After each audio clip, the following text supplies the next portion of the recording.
We continue to follow the breaking news in Virginia Beach. The search for two gunmen who knocked off a bank in the Strawbridge section of the city. And the FBI says this is not the first time they've hit local banks. Chopper 10 was above the scene as police and SWAT units searched every property for the suspects. This all started around 10 this morning at the Wells Fargo on General Booth Boulevard. A state trooper was grazed in the head. Police say they have one suspect in custody. Two more are on the loose. We've been on the air since before noon, updating you on the latest information. And we have team coverage of this breaking story this evening. Let's start with 10 on your side's Jason Marks with the new pictures of the suspects. Anita and Stephanie, 12 bank robberies. That's how many the FBI says the suspects are connected to in the last 3 years.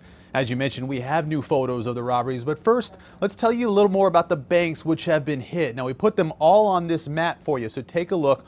All the robberies have happened either in Virginia Beach or Chesapeake. The suspects have hit only BB&T's, Bank of America's, or Wells Fargo. The first one happened way back in January 11, 2011. And take a look at those dates. The robbers have only hit every couple months. In fact, they have not hit two banks in the same month. Now let's show you what police are up against here. These are pictures of a couple of the robberies just given a 10 on your side by the FBI. You can see these guys are no joke. They come in wearing masks, they have bulletproof vests on, and they carry very high-powered guns. I spoke with a police source earlier who told me these guys are professional bank robbers. They know exactly what they're doing. The FBI, along with the banks, have put up a $25,000 reward for the suspects. If you have any information, give police a call. Now, that's a whole lot of money. But that trooper, as you can see but from those pictures, very lucky to be alive tonight. In the newsroom, Jason Marks, 10 on your side. Thank you, Jason. And as we said, this all started at the Wells Fargo Bank on General Booth Boulevard around 10 this morning. That's where police say two armed men walked into the bank and got away with cash. Let's get right to 10 on your side's Liz Palka, who is gathering more information for us outside of the bank. Liz?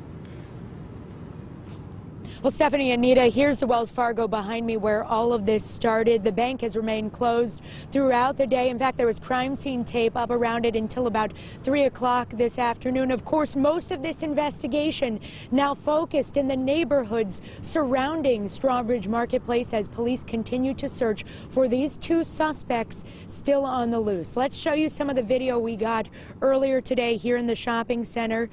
This was shortly before 10 this morning when the robbery happened.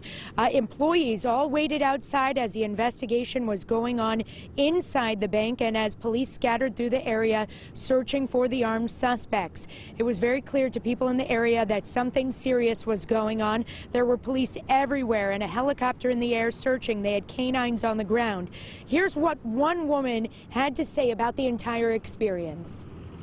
My daughter called me. Everybody was calling me to find out, what was going on because they know I work right here at Strawbridge and that I live right down the street. Is everything okay? And I said, yeah, I'm just waiting. I'm sitting in my locked car. I'm fine. Now, police do not have a clear suspect description at this point. The FBI is involved, of course, just releasing new information, saying they do believe the suspects are in their 20s to mid-30s. They could be around 5'6" to 5'10". Certainly not enough information to identify them at this point, but there certainly is a large effort underway to find these two men. Live in Virginia Beach, I'm Liz Palka, 10 on your side.